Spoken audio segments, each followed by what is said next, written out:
I didn't believe in bad vibes until I moved into dorm hall C, room 317.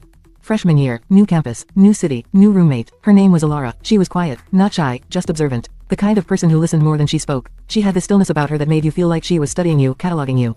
The first week was normal. Classes, orientation chaos, cafeteria food that tasted like salted regret. Then I started waking up at exactly 3:17 a.m. every single night. At first, I thought it was stress. Freshman anxiety, the usual, but that wasn't the weird part. The weird part was what I saw when I opened my eyes. Alara, sitting upright in her bed, facing me, not moving, not blinking. The first time, I laughed nervously. Can't sleep, I whispered. She didn't answer. She just stared. Her eyes were open, wide, but not in a crazy way. More like she was intensely focused, watching something, or waiting. After about 10 seconds, she blinked. Slowly, then lay back down. The next morning, I asked her about it. She tilted her head slightly. I was asleep, she said. She didn't smile. By the fourth night, I was unsettled. 3:17 a.m. My eyes snap open. There she is again, sitting, watching. This time, I timed it on my phone. She didn't blink for 2 full minutes. I counted. 1 Mississippi, 2 Mississippi. Her eyes started watering, but she didn't blink. My skin prickled. Okay, that's not normal, I whispered to myself. The next day, I joked about it to my friends. My roommate doesn't blink at night. If I disappear, tell my mom I loved her. We laughed, but that night, I decided to record it. Just for fun, just to prove I wasn't exaggerating. I set my phone up facing both beds before I went to sleep. When I woke up, it was 9:42 a.m. Sunlight poured through the blinds. Alara was brushing her hair at her desk like nothing was wrong.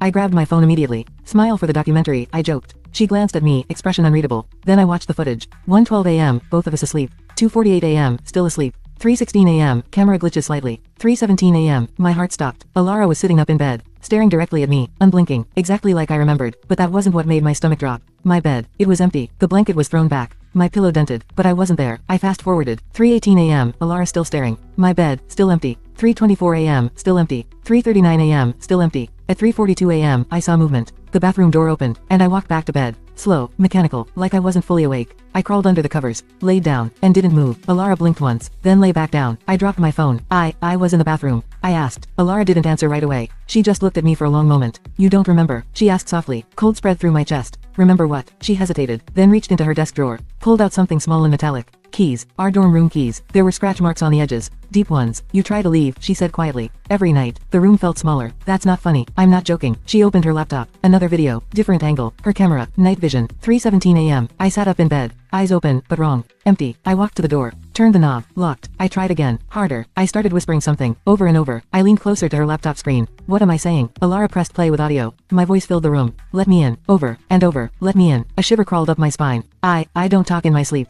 You don't, she said. You leave. She told me everything then. The first night it happened, she thought I was sleepwalking. The second night, I tried to unlock the door with my phone. The third night, I stood at her bed and stared at her.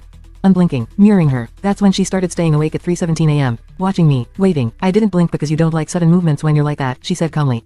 You react. React how? She didn't answer. She just turned the laptop slightly. There was a clip from 2 nights ago. I stood by the door again, whispering, but then I stopped, turned slowly, and faced her bed. Even through night vision, I could see my smile. Too wide, too stretched. I walked toward her. She didn't blink, didn't move, didn't breathe. I stopped inches from her face, tilted my head, then slowly backed away, returned to bed. At 3:42 a.m., like always, I googled it, she said softly. Parasomnia, severe dissociative sleep disorder. That doesn't explain the whispering. She held my gaze. No, she agreed. It doesn't. My chest tightened. What do I do at 3:42? Her voice dropped to barely a whisper. You say thank you. Silence. For what? She swallowed. For not letting it in. I laughed. A brittle, cracking sound. That's insane. Alara's expression didn't change. Check the door. I walked it slowly. My fingers trembled as I unlocked it. On the outside of the wood. Scratches. Long. Vertical. Like something had dragged nails down it. From the hallway side, my knees nearly gave out. That's not possible, I whispered. Alara finally blinked. Just once. I don't blink, she said quietly, because if I look away, it moves.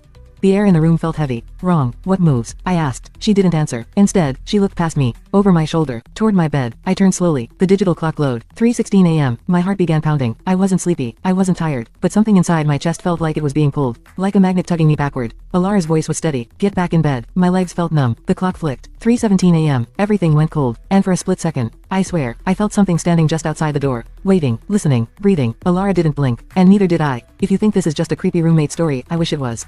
Because tonight is my first night sleeping in a single room, alone, and I just set up a camera. If my bed is empty at 3:17 a.m., there won't be anyone watching the door. Would you stay, or transfer dorms immediately? Let me know. And if you wake up at 3:17 a.m. tonight, try not to blink.